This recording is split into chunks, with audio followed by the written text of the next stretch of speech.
Hello students, कुमारी study circle में आप सबका स्वागत है। मंडी उप निरीक्षक परीक्षा को आगे बढ़ाते हुए आज के वीडियो का हमारा टॉपिक कंप्यूटर पर होगा। मल्टीमीडिया के उपयोग, use of multimedia on computer. जो बच्चे मुझसे अभी भी जुड़ रहे हैं उनको बता देना चाहता हूँ, आप लोगों के लिए ऐसे बहुत सारे वीडियो मैंने अपलोड कर दिए हैं। अगर आप मेरे पुराने वीडियो को देखना चाहते हैं तो मेरे चैनल के प्लेलिस्ट में जाएंगे, जिसमें मंडी उप निरीक्षक वाला प्लेलिस्ट दबाकर आप सारे वीडियो को देख सकते हैं। तो चलिए देर न करते हुए एक एक क्वेश्चन को सॉल्व करते हैं। पहला क्वेश्चन आपके सामने है, drawings, photographs, movies, simulations Khalistan की श्रेणी के अंतर्गत आते हैं। ये आपको बताना है, एनिमेशन है, इमेज है, ग्राफिक्स है या ट्विस्ट है। सही आंसर इसका जो आएगा सी वाला आएगा, ग्राफिक्स आएगा। चाहे आप ड्राइंग करो, चाहे फोटोग्राफ्स करो, एक मूवीज करो या सिमुलेशंस करो, मतलब कृत्रिम दुनिया को आधुनिक टाइप बना दे, बने वास्तविक लगे, ऐसा जो आप करते हैं वो सिमुलेशंस कहलाता है। तो सिमुलेशंस करो, ये सब के सब आते हैं, ग्राफिक्स के अंतर्गत आते हैं। खालिस्तान का मल्टीमीडिया के फाइलों के साइज को कम करने के लिए किया जाता है। डाटा हैंडलिंग या डेटा कैपलिंग, डेटा कंप्रेसर या डेटा डिपेंडेंसी, इसमें से आपको बताना है। सही आंसर इसमें सी आएगा, डाटा कंप्रेशन। डाटा कंप्रेशन के द्वारा हम मल्टीमीडिया के फाइल के साइज को कम कर सकते हैं।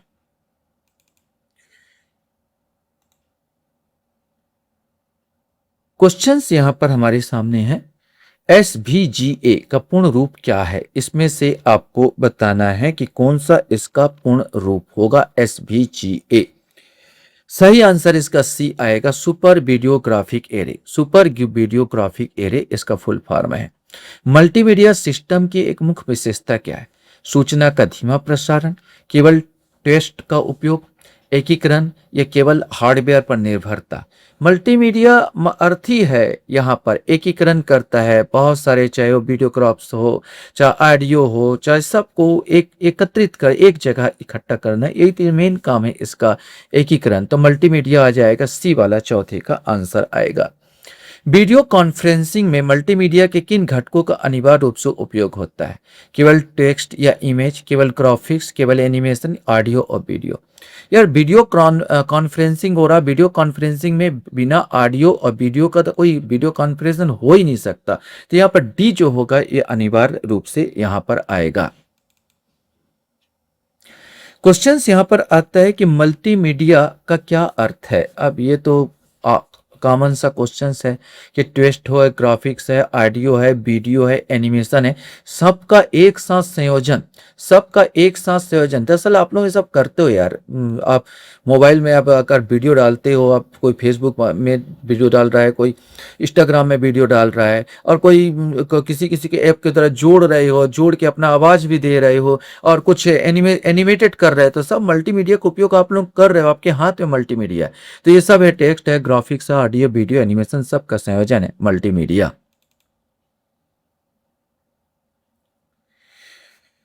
क्वेश्चन यहां पर आता है, निम्नलिखित में से कौन सा मल्टीमीडिया का एक प्रमुख घटक नहीं है? ये आपको बताना है। टेक्स्ट है या ग्राफिक्स है, हार्डवेयर है या ऑडियो है। देखो वैसे तो सब जरूरत होती है, लेकिन यहाँ पर प्रमुख घटक मल्टीमीडिया का सी वाला आएगा, हार्डवेयर नहीं है। हमको टेक्स्ट चाहिए, ग्राफिक्स चाहिए, ऑडियो चाहिए, ये मल्टीमीडिया के लिए इंपॉर्टेंट है। कंप्यूटर में इंटरेक्टिव मल्टीमीडिया का क्या अर्थ है, ये आपको बताना है कि इंटरेक्टिव मल्टीमीडिया का क्या अर्थ है। उपयोगकर्ता केवल जानकारी देख सकता है, उपयोगकर्ता कंटेंट के साथ क्रिया कर सकता है, केवल वीडियो प्ले होता है, इनमें से कोई नहीं। इसमें से आपको बताना है। सही आंसर बी आएगा, उपयोगकर्ता कंटेंट के साथ क्रिया कर सकता है। आप सोचिए कि कंटेंट के साथ कैसे क्रिया करेगा। जब भी कभी वीडियो गेम खेलो, तो वीडियो गेम जब खेलते हो तो कंटेंट के साथ क्रिया ही तो होता है। कोई भी गेम खेलिए, चाहे कंप्यूटर में खेलिए, चाहे आप मोबाइल में खेलिए, तो कंटेंट के साथ आप क्रिया करते हैं। बहुत लोग एनिमेटेड होता है और हमको मेरे को दौड़ाना रहता है, टास्क जीतना रहता है, तो क्या हो रहा, कंटेंट के साथ क्रिया हो रहा। तो इंटरेक्टिव मल्टीमीडिया यही है। क्वेश्चन है, शिक्षा एजुकेशन के क्षेत्र में मल्टीमीडिया का मुख्य उपयोग क्या है? केवल टाइपिंग करना, स्मार्ट क्लास, ई लर्निंग माध्यम से जटिल विषयों को समझना। वैसे तो यही होगा, इसको पढ़ने की जरूरत नहीं। तो बी वाला आंसर ये आएगा, स्मार्ट क्लास और ई लर्निंग के माध्यम से जटिल विषयों का समझना इसका मेन उद्देश्य होता है।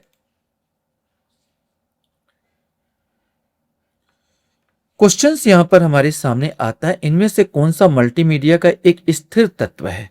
एनिमेशन, वीडियो, टेक्स्ट या ऑडियो? तो इसमें से आपको बताना है। तो सही आंसर इसका सी आएगा। टेक्स्ट जो होता है, आप कुछ लिख दिए, आप कुछ लिखते हैं तो वो स्थिर रहता है। एनिमेशन बदल सकते हैं, वीडियो बदल जाता है, ऑडियो बदल जाता है, लेकिन जो टेक्स्ट होता है वो बिल्कुल स्थिर रहता है। तो ये मल्टीमीडिया का एक स्थिर तत्व जो होता है टेक्स्ट होता है। एनिमेशन में मर्फिंग तकनीक का उपयोग किस लिए किया जाता है? आपको बताना है कि मर्फिंग तकनीक का उपयोग किस लिए किया जाता है। एक छवि को दूसरी छवि में आसानी से बदलने के लिए, वीडियो की गति बढ़ाने के लिए, छवि का आकार छोटा करने के लिए या रंगों को हटाने के लिए? सही आंसर इसका ए आएगा। एक छवि को दूसरी छवि में आसानी से बदलने के लिए मर्फिंग तकनीक का उपयोग किया जाता है। क्वेश्चंस यहाँ पर आता है, कंप्यूटर गेम में मल्टीमीडिया के किस घटक का सबसे अधिक उपयोग किया जाता है? टेक्स्ट का, ऑडियो वीडियो का, एनिमेशन का, केवल इमेज का? तो आप अगर वीडियो गेम खेल रहे होंगे तो सबसे ज़्यादा आप जानते हैं कि एनिमेशन ही पूरा रहता है उसमें, तो एनिमेशन पर सबसे ज़्यादा उपयोग यहाँ पर किया जाता है।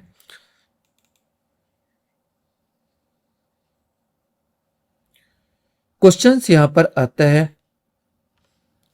ई लर्निंग में मल्टीमीडिया का सबसे बड़ा लाभ क्या है? ये आपको बताना है।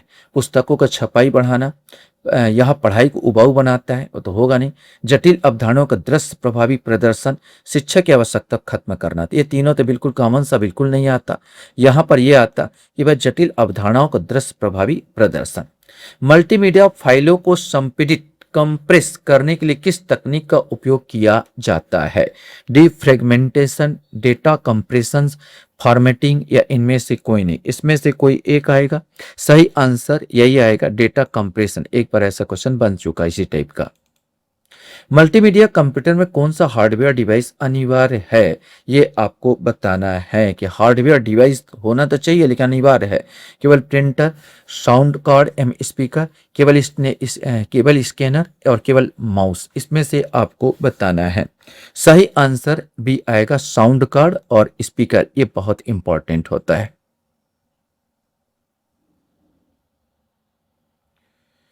क्वेश्चंस यहां पर आता है, वर्चुअल रियलिटी किस प्रकार के मल्टीमीडिया का उदाहरण है? इसमें से आपको बताना है। नॉन इंटरेक्टिव, इंटरेक्टिव, केवल टेक्स्ट आधारित या इनमें से कोई नहीं? इसमें से आपको बताना है।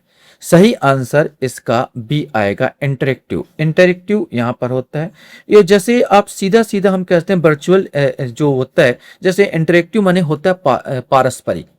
आप यहाँ पर गेम खेलने, मान ली यहाँ पर एक कंप्यूटर से दो या दो से अधिक लोगों को जोड़ने का मौका देता है।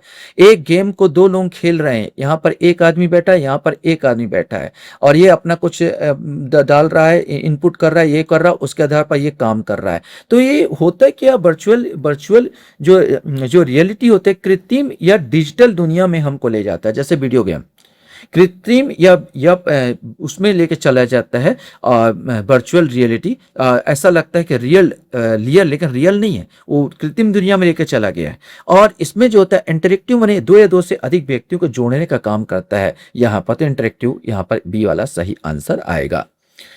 वर्चुअल रियलिटी मल्टीमीडिया किस प्रकार का अनुप्रयोग है? अब इसमें से आपको बताना है। समाचार पत्र का विज्ञापन, पुराने रेडियो प्रसारण, केवल टेक्स्ट आधारित या सिमुलेटेड वातावरण? तो ये हमको क्या प्रदान कर रहा है, ये सोचिए। सिमुलेटेड वातावरण प्रदान कर रहा है, ये वाला आएगा।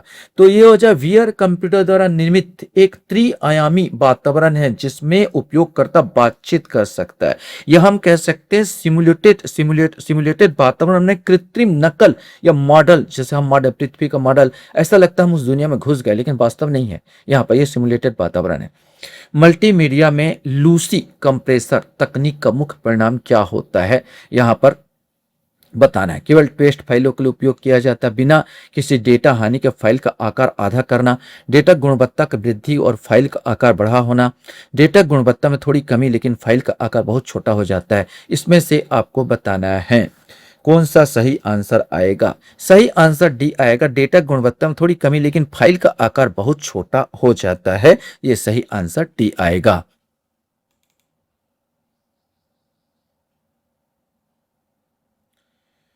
क्वेश्चंस हमारे सामने आता है स्ट्रीमिंग मल्टीमीडिया का मुख्य विशेषता क्या है। फिर से यहाँ पर एक क्वेश्चंस है, स्ट्रीमिंग मल्टीमीडिया का मुख्य विशेषता क्या है। डेटा प्राप्त होते ही रियल टाइम में प्ले होना, इंटरनेट कनेक्शन के बिना काम करना, केवल ऑडियो फाइलों तक सीमित होना और फाइल को पूरी तरह डाउनलोड करने के बाद ही देखना। इसमें से आपको बताना है। सही आंसर इसका जो आएगा वो यहाँ पर तो ए आ जाएगा, डेटा प्राप्त होने के रियल टाइम में प्ले होना। अर्थात यहाँ पर उपयोगकर्ता को फाइल के पूरी तरह डाउनलोड होने का इंतजार किए बिना उसे देखने या सुनने की अनुमति देता है। माने आपका पूरी तरह डेटा डाउनलोड हुआ नहीं, लेकिन इससे पहले ही आप उसको देख सकते हो, सुन सकते हो, वो डाउनलोड चल रहा है।